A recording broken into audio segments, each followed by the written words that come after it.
নমস্কার ভক্তবৃন্দরা, আজ আবারও একটা নতুন ভিডিও নিয়ে আপনাদের সামনে আমি দীপালি।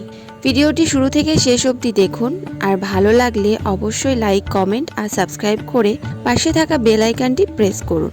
চলুন ভিডিওটি শুরু করা যাক। ধর্ম আর কর্মের মধ্যে কে বড়? একদিন ধর্ম আর কর্মের মধ্যে বিবাদ হয়।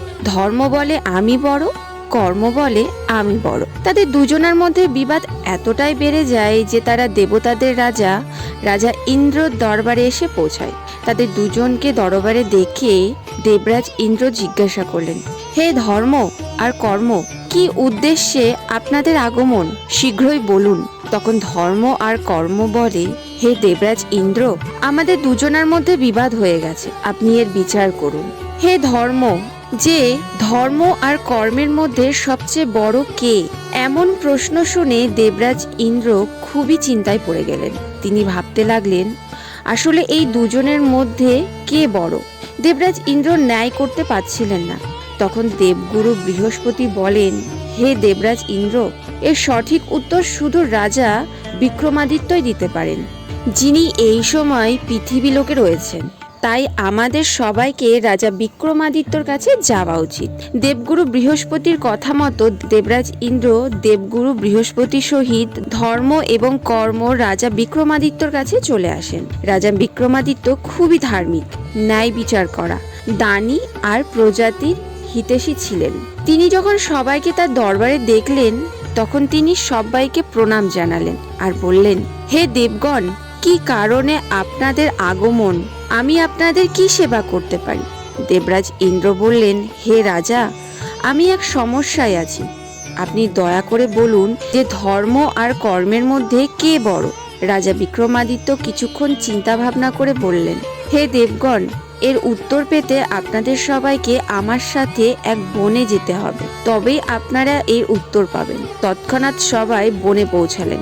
বনে পৌঁছানোর পর রাজা বিক্রমাদিত্য ধর্মকে জিজ্ঞাসা করে, হে ধর্ম, বলো যে তুমি কিভাবে বড়? ধর্ম বলে, হে রাজা, আমি যদি ঘুমিয়ে পড়ি তাহলে এই সংসারে অত্যাচার বেড়ে যাবে, তাই আমি বড়। এরপর রাজা বিক্রমাদিত্য কর্মকে জিজ্ঞাসা করে যে কর্ম, তুমি বলো, তুমি কিভাবে বড়? তখন কর্ম বলে, হে রাজা, আমি এই জন্য বড়, যদি আমি ঘুমিয়ে পড়ি তাহলে এই সংসার চলতেই পারবে না। রাজা বিক্রমাদিত্য মনে মনে কিছু ভাবছিলেন। তখনই তিনি এক ব্যক্তিকে হেঁটে যেতে দেখলেন। তখন রাজা বললেন, হে কর্ম, তুমি ওই ব্যক্তিকে গিয়ে জিজ্ঞাসা করো যে কোথায় যাচ্ছে, তাকে সৎ পথে কর্ম করাও, আর তুমি তোমার চমৎকার দেখাও। তখন এই ধর্ম বলে উঠল, হে রাজা, আমি ওই ব্যক্তির ধর্ম হই, অর্থাৎ আমি ঘুমিয়ে পড়েছি, কিন্তু আপনি কর্মকে ওই ব্যক্তির কাছে পাঠিয়ে দিন। এই বলে ধর্ম ঘুমিয়ে পড়ে। এরপর কর্ম ওই ব্যক্তির কাছে আসে, এসে বলে, হে মানব, তুমি কোথায় যাচ্ছ? ব্যক্তিটি বলে, আমি আমার গুরুদেবের দর্শনে যাচ্ছি। তখন কর্ম বলে, হে মানব, আমি তোমারই কর্ম হই, চলো আমিও তোমার সাথে যাব। আজ তুমি তোমার গুরুদেবের কাছে ভালো বরদান নেবে। ওই ব্যক্তি খুবই খুশি হলো আর গুরুদেবের দর্শন পাওয়ার জন্য ব্যাকুল হয়ে উঠল। বন্ধুরা, ধর্ম ঘুমিয়ে পড়ায় ওই ব্যক্তির ভিতরে থাকা জ্ঞান ধীরে ধীরে কমতে থাকে। এরপর যখন ওই ব্যক্তি গুরুদেবের আশ্রমে চলে আসে, তখন গুরুদেব ঘোর তপস্যায় মগ্ন ছিলেন।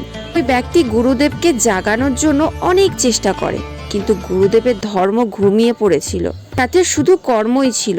অনেকক্ষণ হয়ে গেল যখন গুরুদেব ধ্যান থেকে বেরিয়ে আসছিল না, কোন ব্যক্তি গুরুদেবকেই লাঠি দিয়ে মারতে শুরু করে দেয়, অর্থাৎ আর কর্ম করা শুরু করে দেয়, কারণ ওই ব্যক্তির ধর্ম ঘুমিয়ে পড়েছিল। তার ফলে কর্ম অত্যাচার ও হিংসায় পরিবর্তন হয়। যদি ধর্ম না থাকে তাহলে কর্ম তো হবেই, কিন্তু খারাপ কর্ম হবে। এরপর গুরুদেবের তপস্যা ভঙ্গ হলে গুরুদেব দেখতে পায় যে আর প্রিয় শিষ্যই তাকে আঘাত করেছে। এমন দৃশ্য দেখে গুরুদেব খুবই ক্রোধিত হয়ে পড়ে, ওই ব্যক্তিকে অভিশাপ দিয়ে দেয়, তোর এই আচরণ পশুর চেয়েও অধর্ম, তাই তোকে আমি অভিশাপ দিলাম, এই মাত্রই তুই গাধা হয়ে যা। ব্যক্তিটি তৎক্ষণাৎ গাধা হয়ে যায়। কোন ওই গাধারূপী ব্যক্তি তোর রাজা বিক্রমাদিত্যর কাছে চলে আসে। সে বলে, হে রাজা, আমি কর্ম হই, আমার ক্ষমতা এতটাই যে আমি এই ব্যক্তিকে গাধা বানিয়ে দিয়েছি। এরপর রাজা বিক্রমাদিত্য ধর্মকে জাগালেন আর বললেন, হে ধর্ম, এখন তুমি যাও আর তোমার চমৎকার দেখাও। ধর্ম তখনই ওই গুরুদেবের কাছে চলে আসে, আর ফলে গুরুদেবের ধর্মের জ্ঞান হয়।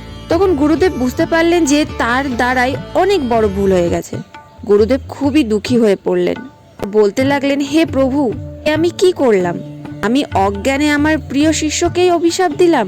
এরপর ধর্ম গাধারূপী ব্যক্তি তার স্ত্রীর কাছে চলে আসে। কোন ওই গাধারূপী ব্যক্তি ছুটে বাড়ির দিকে যায়। তার স্ত্রীর মধ্যে ধর্মের জ্ঞান হওয়ায় সে বুঝতে পারল যে তার স্বামী বাড়ি আসতে চলেছে। ধর্মের জ্ঞান হওয়ায় আরো বুঝতে পারে যে তার স্বামীকে গুরুদেব অভিশাপ দিয়েছে। কিছুক্ষণ পর ওই গাধারূপী ব্যক্তি বাড়িতে ফিরে আসে। গাধারূপী ব্যক্তিকে নিয়ে তার স্বামী গুরুদেবের কাছে চলে যায়। গুরুদেব, আমাদের আপনি ক্ষমা করুন, আপনার অভিশাপ আপনি ফিরিয়ে নিন। গুরুদেব বলেন, হে কন্যা, আমার এই অভিশাপ আমি তো ফিরিয়ে নিতে পারবো না, তো এর মুক্তির উপায় আমি অবশ্যই বলতে পারবো। যদি সে দেবরাজ ইন্দ্র আর দেবগুরু বৃহস্পতি দর্শন করে তাহলে সে অভিশাপ থেকে মুক্তি পেয়ে যাবে। কোন ওই ব্যক্তির স্ত্রী বলেন, হে গুরুদেব, রাজা ইন্দ্র আর দেবগুরু বৃহস্পতিকে এখন কোথায় পাবো? গুরুদেব তার তপবল দিয়ে দেখে বললেন যে, হে কন্যা, তুমি এখনই রাজা বিক্রমাদিত্যর কাছে যাও, সেখানেই তোমরা তাদের দুজনের দর্শন পাবে। ধর্মের এই প্রভাবে ওই স্ত্রী তার গাধারূপী স্বামীকে নিয়ে রাজা বিক্রমাদিত্যের বাড়ি চলে গেলেন।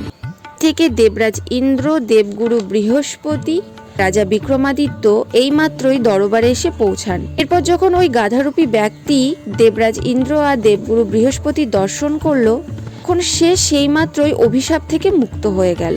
তখন রাজা বিক্রমাদিত্য বললেন, কর্ম, তুমি বড় নও, তখনই বড় হবে যখন তোমার সাথে ধর্ম থাকবে, নীতি হবে আর ন্যায় হবে।